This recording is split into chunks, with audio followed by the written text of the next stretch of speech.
আসসালামু আলাইকুম ভিউয়ার্স, জানিয়ে দিব সর্বশেষ সংবাদগুলো।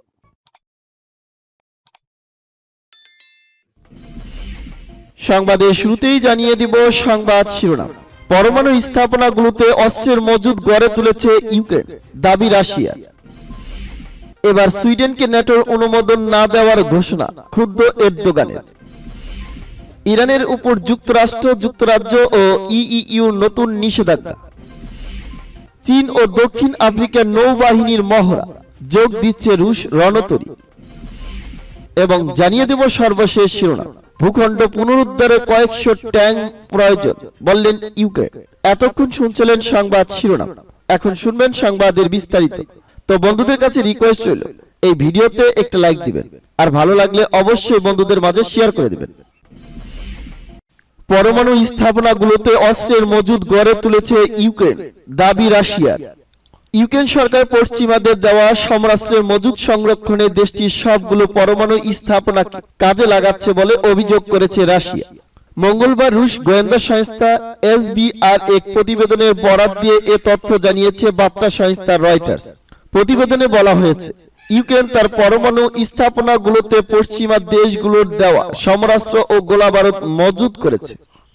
এসবিআর এর প্রতিবেদনে বলা হয়, ডিসেম্বরের শেষ সপ্তাহে ইউক্রেন সরকার দেশটির উত্তর পূর্বাঞ্চলীয় রিবন পরমাণু স্থাপনায় অস্ত্র ও গোলাবারুদের কয়েকটি চালান পাঠিয়েছে। ওই স্থাপনায় আমেরিকার কাছ থেকে পাওয়া হিমার্স রকেট লঞ্চার, আকাশ প্রতিরক্ষা ব্যবস্থা ও গোলাবারুদের মজুদ গড়ে তোলা হয়েছে বলে এসবিআর এর দাবি করেছে। এ সম্পর্কে ক্রেমলিনের মুখপাত্র দিমিত্রি পেসকভ বলেছেন, ঠিক এ কারণেই এ বিষয়ে আন্তর্জাতিক পরমাণু শক্তি সংস্থা বা আইএইএস এর সঙ্গে সংলাপ জরুরি। তবে এই মুহূর্তে আইএইএ এর মহাপরিচালক রাফায়েল গ্রোসির সঙ্গে রুশ প্রেসিডেন্ট ভ্লাদিমির পুতিনের কোনো বৈঠকের পরিকল্পনা নেই বলেও জানান তিনি। তবে এসবিআর এক প্রতিবেদন প্রত্যাখ্যান করেছেন ইউক্রেনের প্রেসিডেন্ট ভলোদিমির জেলেনস্কির অন্যতম উপদেষ্টা মিখাইলো পোদালিয়া। তিনি বলেছেন, ইউক্রেন কখনোই তার অস্ত্রশস্ত্র পরমাণু স্থাপনাগুলোতে মজুদ করেনি। তিনি উল্টো অভিযোগ করেন, রাশিয়া বরং ইউক্রেনের জাপোরোজিয়া পরমাণু স্থাপনা দখল করে সেখানে সেনা মোতায়েন করে রেখেছে। পোদালিয়া বলেন, বিষয়টি যাচাই করার জন্য আইএইএ কে সব রকম সহযোগিতা করতে কিয়েভ প্রস্তুত রয়েছে। এবার সুইডেনকে ন্যাটোর অনুমোদন না দেওয়ার ঘোষণা ক্ষুব্ধ এরদোগানের। এবার সুইডেনকে ন্যাটো জোটের সদস্য হতে অনুমোদন না দেওয়ার ঘোষণা দিলেন তুরস্কের প্রেসিডেন্ট রেসেপ তাইপ এরদোগান। তিনি বলেছেন, তুরস্ক সুইডেনের ন্যাটো সদস্য পদের অনুমোদন দেবে না, এমন আশা যেন তারা আর না করে। সুইডেনের রাজধানী স্টকহোম অবস্থিত তুরস্কের দূতাবাসের সামনে গত শনিবার বিক্ষোভের আয়োজন করে কিছু উগ্রবাদী, এর মধ্যে একজন পবিত্র কুরআন পোড়ায়। এ বিষয়টি নিয়ে ভীষণ ক্ষুব্ধ হয়েছেন তুর্কি প্রেসিডেন্ট এরদোগান।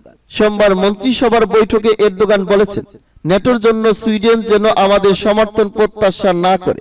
এটি পরিষ্কার যে যারা আমাদের দেশের দূতাবাসের সামনে এ ধরনের হীন কাজ করতে পারে তারা আমাদের কাছ থেকে কোনো সহায়তা পাবে না, যোগ করেন এরদোগান। তিনি আরো বলেছেন, আপনারা সন্ত্রাসীদের আমাদের দূতাবাসের সামনে যা খুশি তা করতে দেবেন, এরপর ন্যাটোতে আমাদের সমর্থন প্রত্যাশা করবেন, তা হবে না। তুর্কি প্রেসিডেন্ট আরো বলেন, যদি সুইডেন তুরস্ক এবং মুসলমানদের প্রতি কোনো সম্মান না জানায় তাহলে ন্যাটো বিষয়ক কোনো ইস্যুতে আমাদের সহায়তা পাবে না।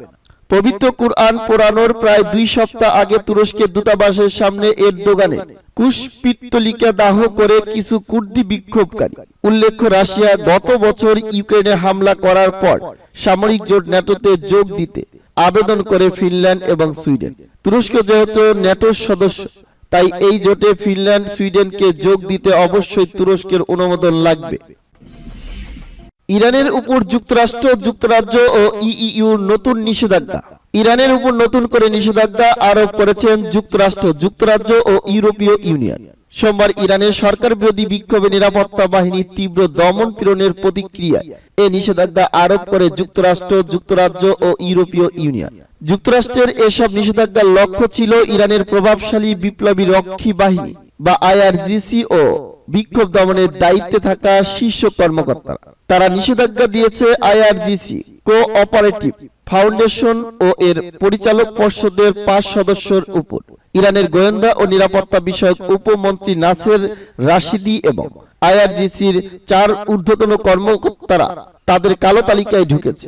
যুক্তরাজ্য ও ইরানের জনগণের উপর নির্মম নিপীড়ন চালানোর অভিযোগে একাধিক ঊর্ধ্বতন কর্মকর্তাকে নিষেধাজ্ঞার তালিকায় অন্তর্ভুক্ত করেছে। নিষেধাজ্ঞার ফলে যুক্তরাজ্য ইরানের সহকারী প্রসিকিউটর জেনারেল আহমদ ফাজেলিয়ানে কোনো সম্পদ থেকে থাকলে তা জব্দ হবে। অন্যায় বিচার ব্যবস্থা, যেখানে রাজনৈতিক উদ্দেশ্য মৃত্যুদণ্ডকে ব্যবহার করা হয়, তার জন্য ফাজেলিয়ানকে নিষেধাজ্ঞার আওতায় আনা হয়েছে বলেও জানিয়েছেন ব্রিটিশ পররাষ্ট্র দপ্তর।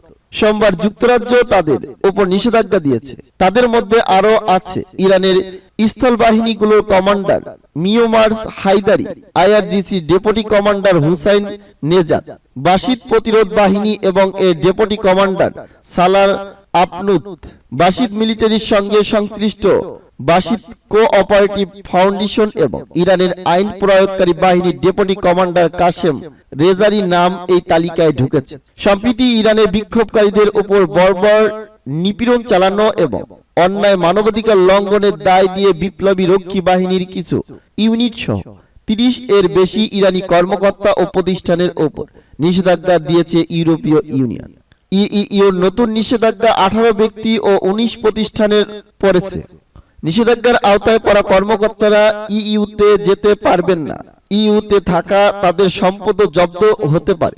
সম্প্রতি মাহসা আমিনী মৃত্যুকে কেন্দ্র করে ইরান যে সরকার বিরোধী বিক্ষোভ দেখেছে, তাকে 1979 সালে ইসলামের বিপ্লবের পর দেশটির শাসক গোষ্ঠীর জন্য সবচেয়ে বড় চ্যালেঞ্জ বলা হচ্ছে। তেহরান এ অস্থিরতা উস্কে দেওয়ার জন্য পশ্চিমা শাসক গোষ্ঠীকে দুষছে। চীন ও দক্ষিণ আফ্রিকার নৌবাহিনীর মহড়া যোগ দিচ্ছে রুশ রণতরী।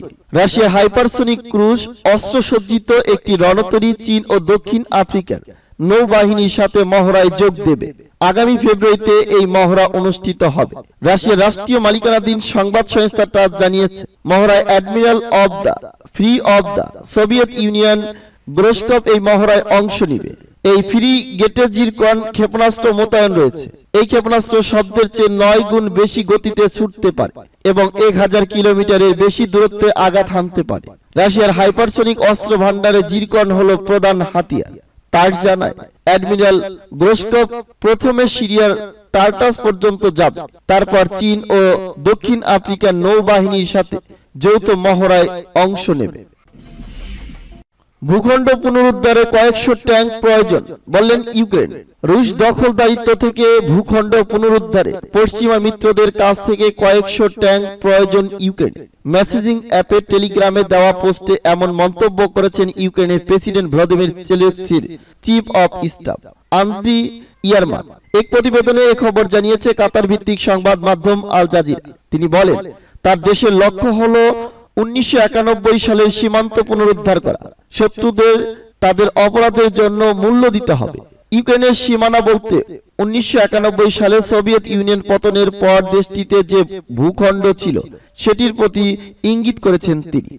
এদিকে মিত্রদের চাপের মুখে ইউক্রেনকে নিজেদের উন্নত প্রযুক্তির লেপার্ড ট্যাঙ্ক সরবরাহে রাজি হয়েছে জার্মানি। তবে এই ট্যাঙ্ক সরবরাহ করলে কিয়েভকে পরিণত ভোগ করতে হবে বলে হুঁশিয়ারি দিয়েছে মস্কো। সোমবার রুশ প্রেসিডেন্ট ভ্লাদিমির পুতিনের দপ্তর ক্রেমলিনের মুখপাত্র দিমিত্রি পেসকভ বলেছেন, জার্মানির তৈরি লেপার্ড 2 ট্যাঙ্ক পাঠানো নিয়ে জোটের সদস্যদের মধ্যে স্নায়ুচাপ ক্রমাগত বাড়ছে। ইউক্রেনকে প্রত্যক্ষ বা পরোক্ষভাবে যেসব অস্ত্র পাঠানোর চেষ্টা চালাচ্ছে তারা সবই এর জন্য দায়ী, কারণ ইউক্রেনের জনগণকে এর জন্য মূল্য দিতে হবে। এর আগে রুশ আগ্রাসন মোকাবেলায় ইউক্রেনে লেপার্ড ট্যাঙ্ক পাঠাতে পোল্যান্ডকে বাধা দেবে না বলে ঘোষণা দেন জার্মানি। জার্মান পররাষ্ট্রমন্ত্রীর কাছে প্রশ্ন ছিল, পোল্যান্ডের কাছে থাকা তার দেশের তৈরি লেপার্ড 2 ব্যাটল ট্যাঙ্ক ইউক্রেনে পাঠাতে চাইলে বার্লিন বাধা দেবে কিনা। উত্তরে আনালেলা বিয়ারক বলেন, এখনো পর্যন্ত এমন কোনো প্রশ্ন করা হয়নি, তবে যদি জানতে চাওয়া হয় তাহলে বার্লিন এক্ষেত্রে কোনো বাধা হয়ে দাঁড়াবে না।